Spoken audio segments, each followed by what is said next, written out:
Hi guys, Dana here. Um, so I just did something really stupid.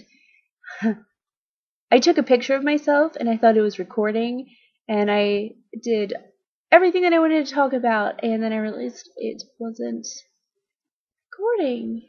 So here's take two for me, and I guess take one for you guys.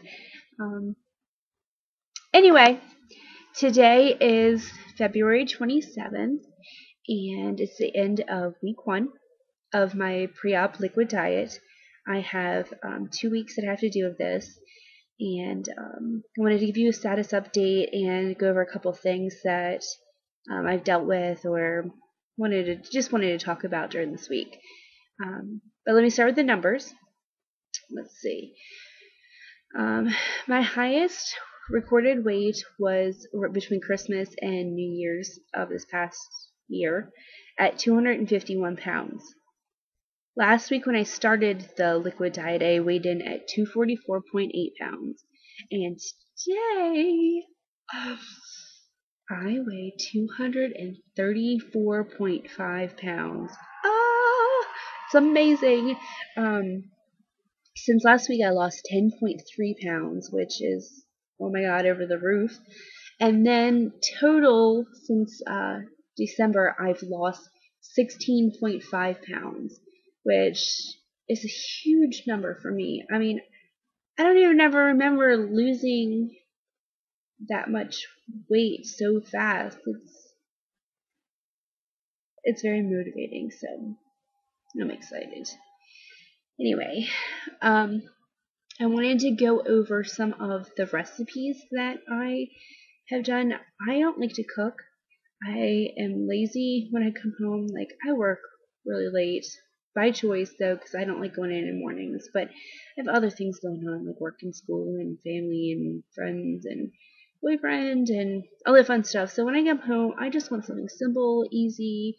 And I guess that liquid diet is good for that. So I've had a very limited number of recipes.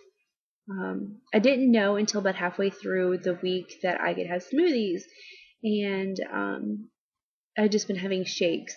I normally do a chocolate or vanilla shake in the morning. I like the Unjury. I have 3 flavors of Unjury. Let me start with that. I have the vanilla, the chocolate, and the unflavored of the powder. And normally in the morning, I'll make either chocolate or vanilla mixed with 12 ounces of milk, shake it up, and drink it on my way to work. And then during the day at work, I normally have a broth with unflavored in it, and then either a chocolate or a vanilla or even another unflavored broth during the day. And then when I get home, I'll have one of those too. But I've tried making a smoothie after I knew I could have them because I had a really bad um, a Charlie horse the other night, and it hurt so bad. I woke up with tears running down. It was bad. So I knew I needed some potassium. I didn't know if it was because of my diet or I just got a random cramp, but it was bad. So I got some bananas, and I tried mixing a cup of milk with some ice, half of a banana, and a scoop of chocolate protein, and mix it all up, and it was really, really good. But I'm not a huge banana person, so the banana taste was a little overwhelming for me, and I only drank about half of it. But I think in the future, if I made those, I would just do like a fourth of a banana. But if you like banana, it's perfect for you. Um, I was reading on somebody's blog or Facebook or somewhere that you can mix the vanilla or chocolate with uh, decaf coffee. And I tried that, and I was like, I'm not sure how I feel about this, but it was so good. I had the chocolate yesterday, and then I had the vanilla about an hour and a half ago. Um, it was really good. I think I like the vanilla in it better than the chocolate, but the chocolate was still really good. So I'm happy with that. Um, oh, struggles. I want to talk about struggles. I have dealt with some struggles this week. I started off the week on the 20th, and I got my period the same exact day. I know that might be a little TMI for most of you, but yeah, it was bad because I never get my periods, so I excuse me, I had really bad cramps, really, really, really bad cramps, and I did not know if those were period cramps or if they were hunger cramps or a mixture of the two. But let's just say my first like 4 days were hell. Um, I smelled food, I saw food everywhere, commercials on the radio, on the TV, my roommates having food, my family having food when I'm visiting, and I'm obviously I'm gonna have to get used to this. So I knew that I had to be around it, but it was just very hard because it smelled so good, it looked so good. I'm so used to just, oh, I don't care, I'll just go eat that because I'm hungry, or I'll order fast food because, yeah, that was very difficult to get past. And I am happy to say that I haven't cheated, not at all. Um, yep. Let's see what else. Oh, another struggle that I've had is food boredom. I get so sick of eating the same four things, especially when I see and smell food everywhere. And it's been kind of difficult because I'm like, it's gross. Oh my god, especially the unflavored. It is disgusting. It smells like baby formula. It tastes like I don't even know what it tastes like, but it's disgusting. Well, when it's mixed real well in the broth, I can deal with it, but you would still smell it. I tried mixing it with Crystal Light the other day. Um, oh my god, I no, I can't deal with that one, and I'm hoping that just maybe I'm weird, and after surgery it'll get better. I don't know. We'll see. But I know that it's almost time for surgery, so that is helping me get through it a little bit better.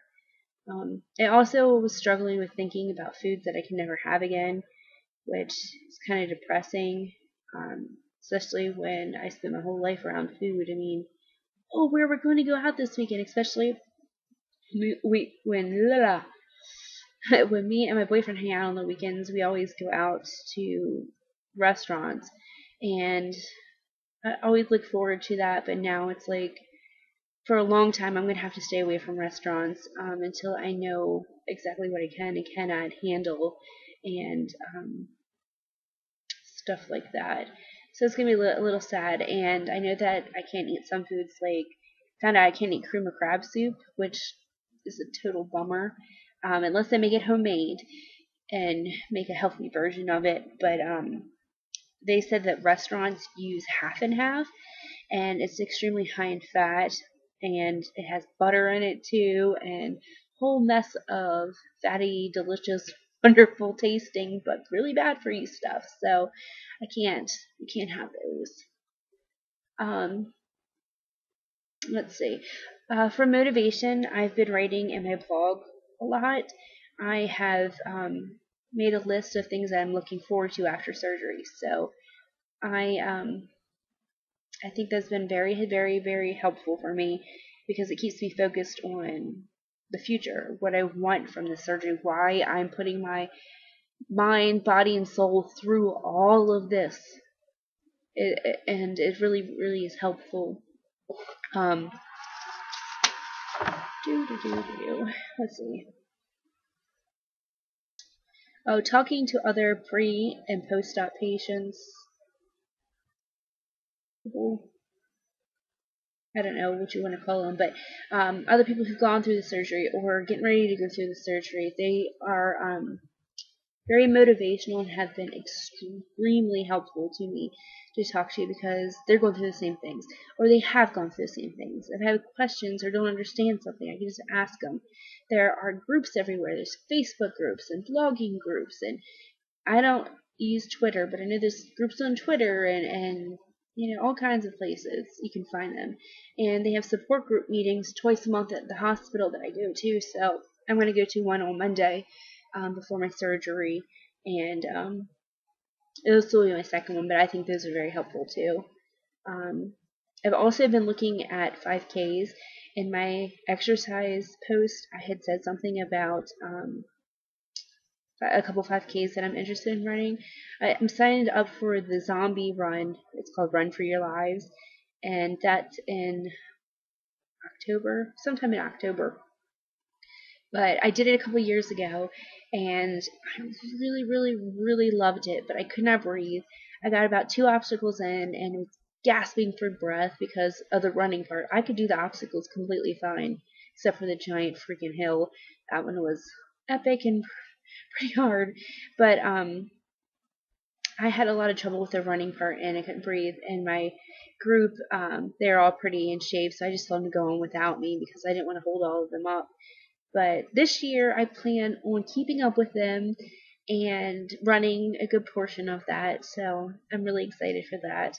And I'm also looking at the Drenched Run, which is it's like Drenched in DC or something like that, where you get squirt with water guns, you get to pelt water balloons at people, and at the end there's a slip and slide, and it looks like so much fun.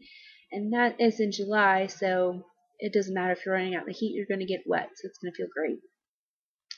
And then there's this run called the Color Run that's around my birthday in September, and it's the Color Run of Washington D.C. And at first I didn't know what to think about it because of the name. I'm like, can white girls go for the Color Run? I really didn't understand what it was about, but then I looked at it and oh my god, it looks like so much fun. They give you white t-shirts with like their logo and stuff on them, and as you run through the different zones on the course, you get splattered with dry paint. So by the end, it looks like you hopped out of a 1980s splatter paint video or something, and you're just covered from head to toe, and it looks like a lot of fun and a bunch of bright neon colors, and I think it's going to be great. So I'm going to sign up for that. So I'll have 3 5Ks this year. I've done a lot of 5Ks before, so I'm not worried about that. But this time I would like to actually run the majority of them, and instead of running for like 3 seconds and walking, run and walk, run and walk.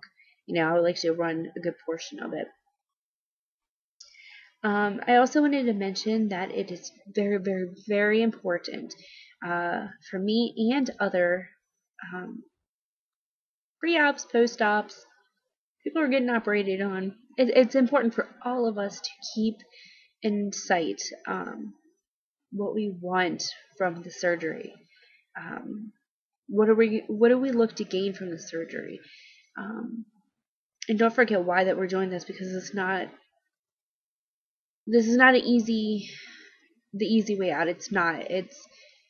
You're putting your body through a huge change, and it's not just physical change, it's mental. It's a lot, excuse me, it's very involved mentally. I mean, you have to retrain your brain when looking at a portion saying, oh, that's going to fill me up, not, oh my god, I'm going to starve off of that, or oh, I missed this, I missed that. You're going to have to retrain yourself.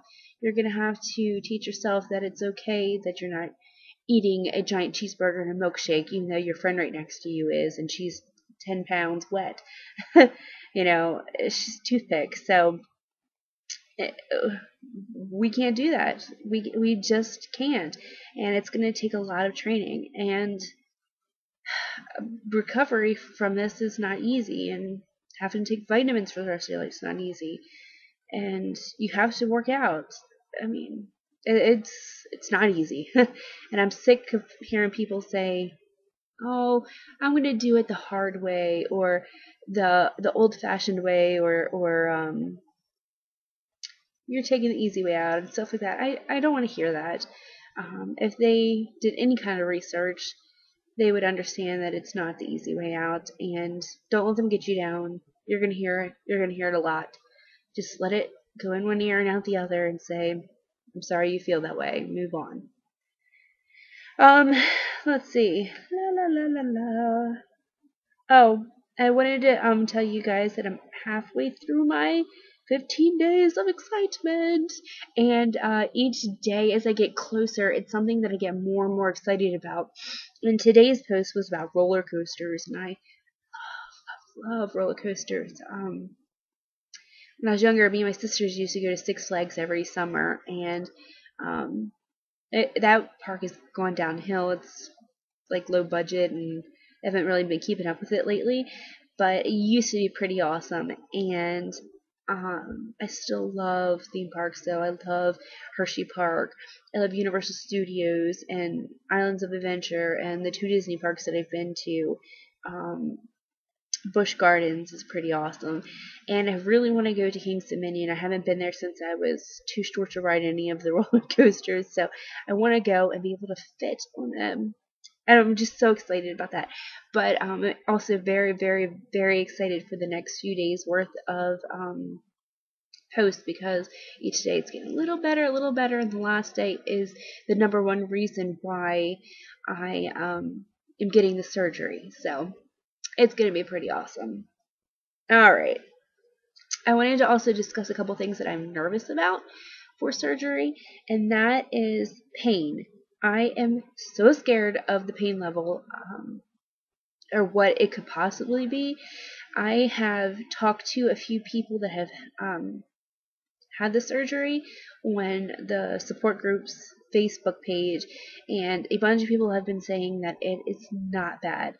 You mentally prepare for all of this pain, and it's just soreness, or it's not as bad as you think it is. They have the pain button, squirty thing, IV drip, or whatever it is, that anytime you feel pain, you just press that button and you're okay for the hospital. I mean, they have you up and walking the same day, so you can't be in excruciating pain or you won't be able to walk. And I'm also a little bit afraid of not liking healthy foods post-op, because I've always eaten horrible foods, and I'm a very picky eater. I'm not a fan of very many vegetables, and I'm a little worried. But I do love meat, so I know that I will definitely be able to get my protein in, no problem, because, man, I could eat chicken a million different ways and still be happy. I love turkey burgers. I love them. I know a lot of people don't, but I love them. I do like red meats too. I'm not a big fan of fish right now, but that could change. And I love shrimp and crabs. Oh my god, I love them. Well, I'm from Maryland. If I don't love crabs, then I'm from Maryland. I'd be a little weird. Anyway, when Tuesday morning I went to my pre-op class with the nurse, we discussed a couple things like what to expect on your day of, things to do to prepare, like medications to quit taking, and don't forget to take your vitamins, order this and that and this and that. Like how to wash beforehand, because you have to use antibacterial soap and not moisturizer soap when you shower the day of surgery, before your surgery, or the morning of, whatever, you know what I mean.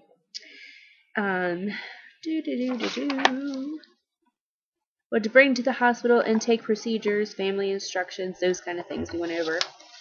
And I also learned a couple of things this week that I found pretty interesting, and I wanted to share. The first one is about caffeine. Let's just say a month and a half ago, I gave up drinking soda. But before that, I never drank water or milk or tea or anything but Diet Pepsi. I would drink like almost a 2 liter a day. And I don't know how I wasn't dehydrated, because I wasn't getting any real liquids. I was peeing all the time. It was bad.